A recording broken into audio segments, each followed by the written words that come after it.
वेदनी कर्म के 2 भेद होते हैं, मोहिनी कर्म के 28 यानी 28 भेद होते हैं, आयु कर्म के 4 भेद होते हैं, नाम कर्म के 42 हैं और गोत्र कर्म के 5 भेद होते हैं। ये यथाक्रम से लगा लेना। अब इन भेदों के नाम यहाँ बताए जाते हैं। मति श्रुतावधि मनः पर्यय केवलानाम। पहला जो ज्ञानावरण कर्म था वह 5 प्रकार का होता है। मति ज्ञानावरण, श्रुत ज्ञानावरण, अवधि ज्ञानावरण, मनः पर्यय ज्ञानावरण और केवल ज्ञानावरण। ये 5 प्रकार के आवरण हर एक आत्मा पर बने रहते हैं। और इन आवरणों में अगर कोई आत्मा के ऊपर आवरणों का क्षयोपशम संसारी अवस्था में रहता है तो वह मति और श्रुत ज्ञान का क्षयोपशम कुछ न कुछ समय बना रहता है। बाकी के अवधि, मनः पर्यय और केवल ज्ञानावरण ये सभी आत्माओं में पूर्ण रूप से इन ज्ञानों को ढक देते हैं। यानी आपके अंदर अवधि ज्ञान नहीं है तो क्यों नहीं है? अवधि ज्ञानावरण कर्म ने अवधि ज्ञान को पूर्णतया ढक दिया। मनः पर्यय ज्ञान आत्मा में उत्पन्न क्यों नहीं होता है? तो मनः पर्यय ज्ञानावरण के कारण से वह मनः पर्यय ज्ञान उत्पन्न नहीं होता। केवल ज्ञान आत्मा में क्यों नहीं उत्पन्न हो रहा? तो केवल ज्ञानावरण उस केवल ज्ञान को ढके हुए है। अर्थात हम यह समझ सकते हैं कि ये आत्मा के अंदर 5 प्रकार के ज्ञान होते हैं, किंतु इन ज्ञानावरण कर्मों के कारण से वह ज्ञान हमारे उद्घाटित नहीं हो पाते हैं। चाहे वो आत्मा भव्य हो चाहे अभव्य हो, प्रत्येक आत्मा के अंदर ये 5 प्रकार के ज्ञान हैं। क्या समझे?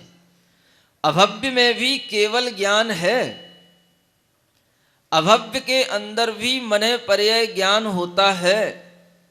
कैसे होता है? तो वह इन्हीं आवरणों के माध्यम से बंधा हुआ होता है। अगर नहीं है तो उनके ऊपर आवरण भी नहीं होंगे, ये भी सिद्ध हो जाएगा। यानी कि अभव्य जीवों के लिए वह मनः पर्यय ज्ञानावरण नहीं होगा, केवल ज्ञानावरण नहीं होगा, ये सिद्ध हो जाएगा।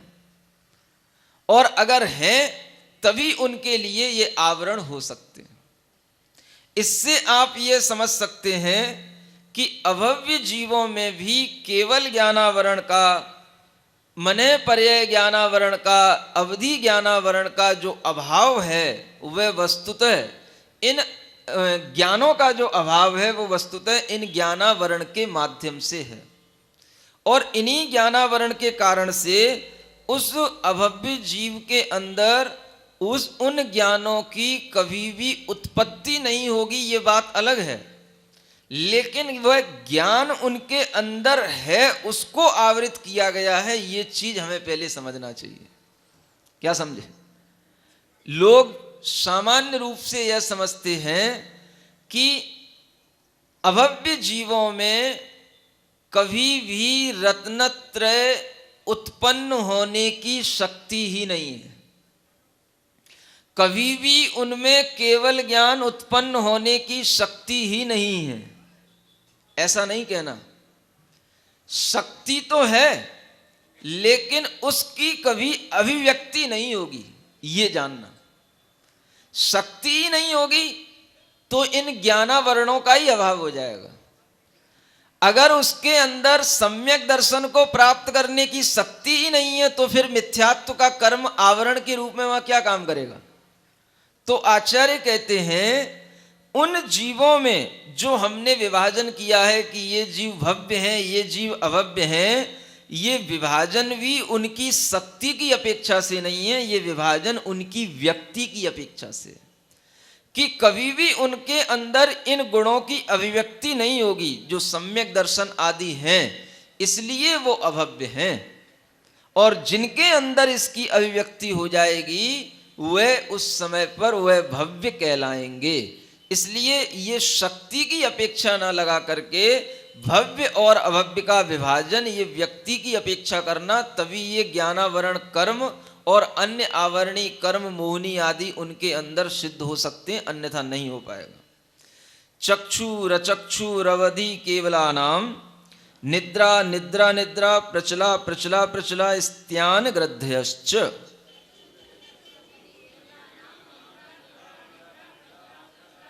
दर्शनावरण कर्म के 9 भेद बताए हैं, उनको यहां गिनाया जाता है। पहला चक्षु दर्शनावरण, दूसरा अचक्षु दर्शनावरण, तीसरा अवधि दर्शनावरण और चौथा केवल दर्शनावरण। ये 4 ज्ञान से पहले होने वाले जो दर्शन होते हैं, उन दर्शनों पर आवरण करने का काम इन 4 के माध्यम से होता है। कभी भी छद्मस्त अवस्था में किसी भी इंद्री के माध्यम से किसी वस्तु का जब ज्ञान होता है तो उसमें सर्वप्रथम ये दर्शन होता है, उसके बाद में ज्ञान होता है। दर्शन पूर्वक ही ज्ञान होता है।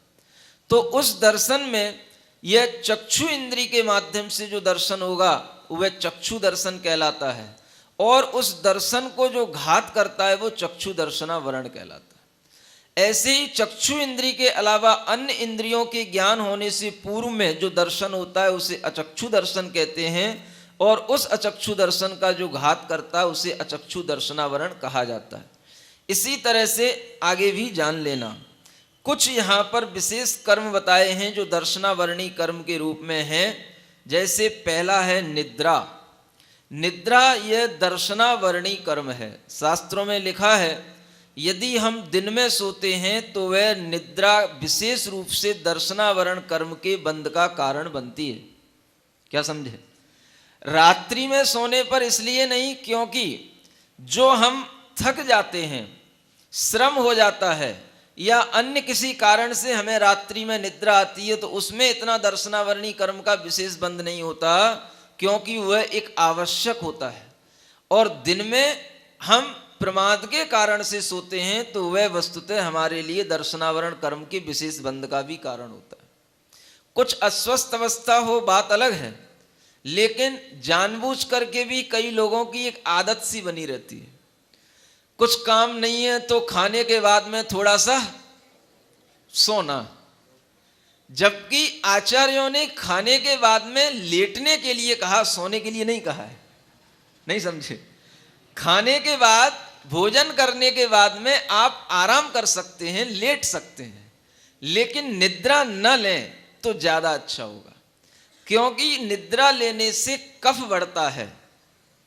और आप देखेंगे कि कई बार सोने के बाद जब आप उठते हैं तो आपके लिए जुकाम खांसी की कई बीमारियां केवल दिन में सोने से ही हो जाती हैं। अत्यधिक निद्रा दोपहर में, दिन में यदि कभी लेना पड़े तो केवल वह गर्मी के समय पर, गर्मी की ऋतु में थोड़ी देर के लिए, वह भी बहुत देर के लिए नहीं। हाँ, अन्य ऋतुओं में यदि आप सोते हैं तो वह आपके लिए कफ के प्रकोप का कारण बनता है दिन में सोने से। ये भी ध्यान रखना। इसलिए कई लोगों के लिए जो अनेक प्रकार की शिकायतें आ रही हैं कि उनके लिए जुकाम, खांसी, कफ इत्यादि के प्रकोप हो रहे हैं, उनमें कुछ अपनी ये असावधानियां भी कारण हो सकती हैं। तो ये सामान्य निद्रा कहलाती है, जो निद्रा केवल हमारे थकान इत्यादि को दूर करने के लिए लाभदायक होती है। दूसरी होती है निद्रा निद्रा। इसी के ऊपर और एक बड़ी निद्रा हो जाती है। बड़ी निद्रा का अर्थ होता है कि इस निद्रा में, जिसके लिए निद्रा निद्रा कर्म का उदय है, वह इस निद्रा में अगर होगा तो वह एक बार घंटी बजाने से नहीं जगेगा। एक बार उसके लिए कहोगे उठो उठो उठो तो वो नहीं जगेगा। तो उसके लिए थोड़ा गहराई से जो नींद आती है, उसे जगाने के लिए कुछ विशेष उसको हिलाना पड़ता है। समझ में आया ना? हाँ, उसे झकझोरना पड़े तो समझना कि उसके लिए निद्रा निद्रा का उदय है। और इस निद्रा वाला जीव कहीं ऊपर, जैसे मान लो वृक्ष की चोटी है, वहां पर भी वृक्ष की डाल पे भी सो सकता है इस निद्रा के तीव्र उदय में, क्योंकि ये निद्रा निद्रा है, डबल निद्रा है। केवल निद्रा होगी तो आपको नींद नहीं आएगी। वृक्ष की डाल पे आपको बिठा दिया जाए तो कहीं हम टपक ना जाए, आपको वहां नींद नहीं आएगी। लेकिन निद्रा निद्रा का उदय होगा तो वहां पर भी इसके लिए नींद आ जाएगी। ये इसका काम है। तीसरी होती है प्रचला। प्रचला का मतलब, जैसा कि इसका नाम है, चला माने चलायमान कर देती है। बैठे बैठे जो आदमी थोड़ा सा झूमने लग जाता है, उसकी गर्दन चलती है, या उसको झोंके टाइप के जो आते हैं, जिसके कारण से उसका शरीर हिलता डुलता रहता है, यह कहलाती है प्रचला। फिर एक होती है प्रचला प्रचला, इसमें क्या होता है, ये और डबल नशा होता है। ये नशा है, इसको भी मद कहते हैं। इस प्रचला प्रचला में वह इतना ज्यादा झूमता है कि वह कहीं पर भी बैठा बैठा टिक जाएगा। क्या समझे? हाँ, और वहीं टिक करके उसे इतनी तीव्र नींद आएगी कि उसके मुंह से लार भी बहती रहेगी तो भी उसे पता नहीं पड़ेगा। मुंह खुला है, लार बह रही है और वह झूम रहा है।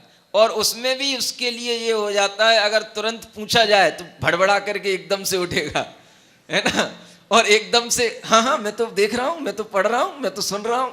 ये एकदम से जो प्रवृत्ति होती है, ये प्रचला प्रचला में ऐसा भी हो जाता है।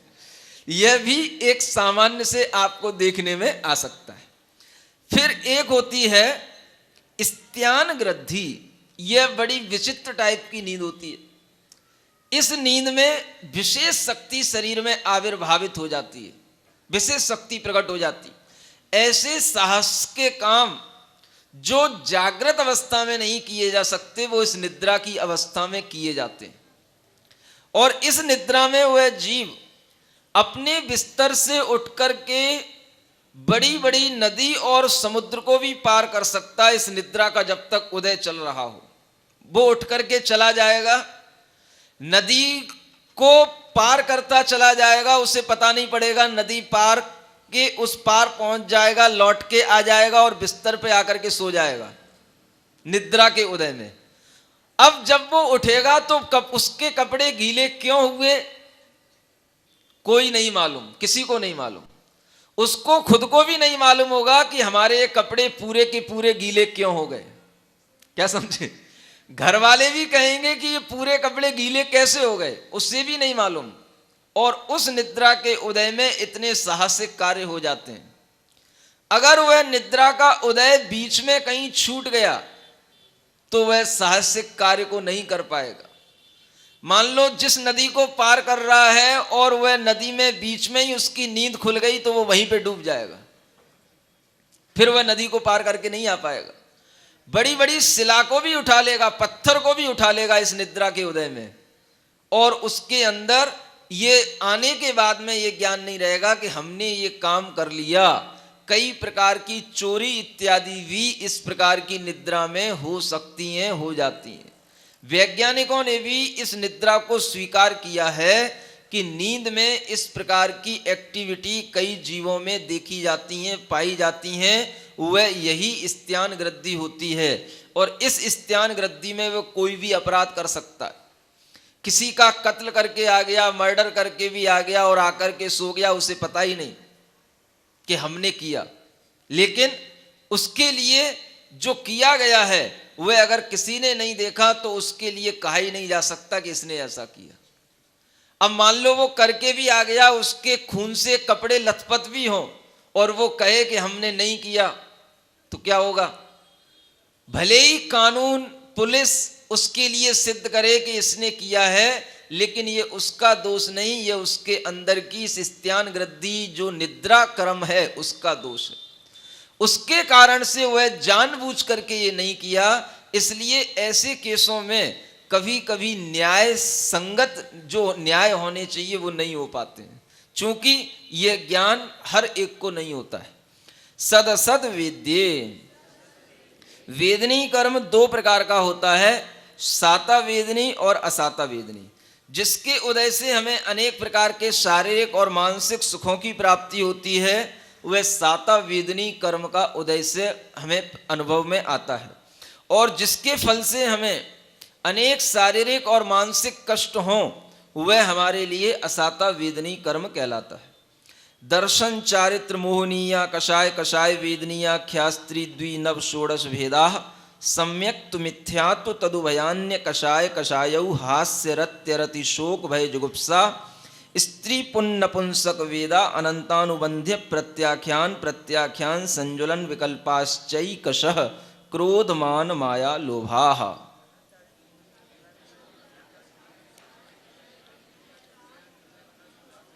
यहाँ पर मोहिनी कर्म की 28 प्रकृतियों का वर्णन किया गया है। मोहिनी कर्म सर्वप्रथम दो प्रकार का, दर्शन मोहिनी और चारित्र मोहिनी, ये दोनों भेद शुरू में लिखे हैं। फिर उसी में अकसाय वेदनी और कसाय वेदनी, ये चारित्र मोहिनी के दो भेद हो जाते हैं। और इनकी संख्या भी आगे लिखी है।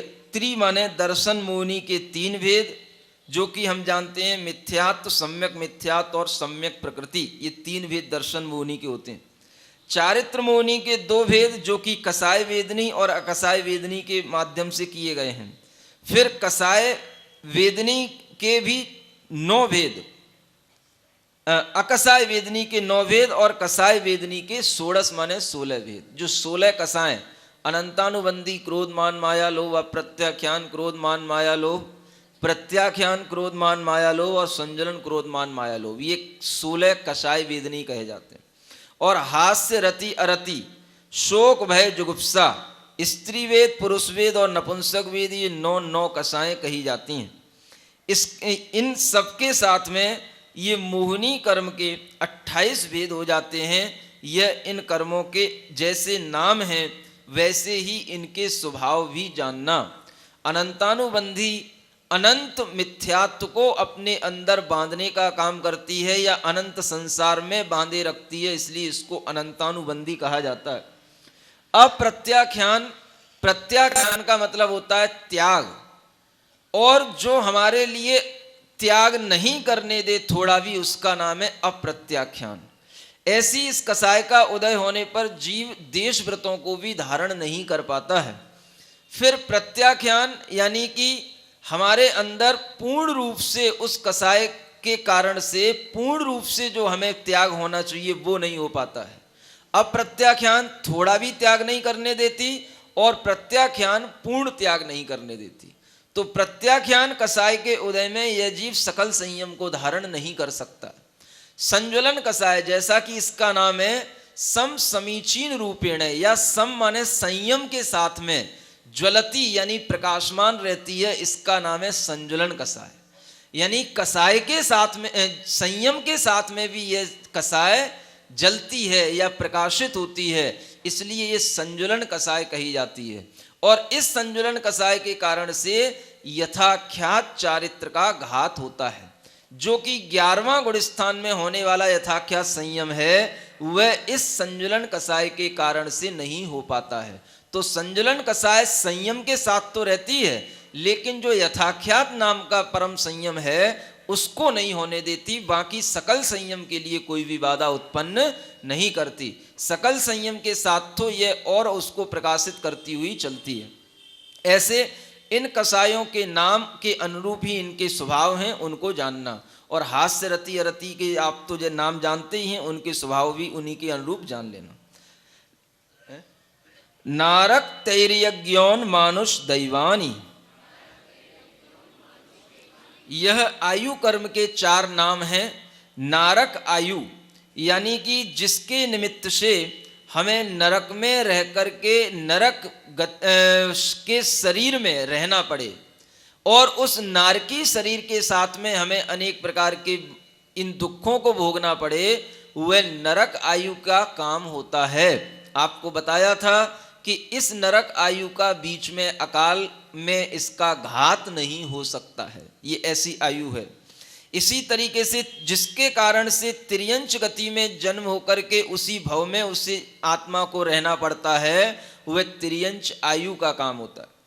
मनुष्य भव में भी जिस मनुष्य शरीर में हम रह रहे हैं उसमें तब तक रहना होगा जब तक कि यह मनुष्य आयु नाम कर्म हमारे लिए उदय को प्राप्त है। और जैसे ही ये मनुष्य आयु कर्म छूट जाता है, वह हमारा शरीर, इस आत्मा इस शरीर को छोड़ करके यहाँ से अलग हो जाता है।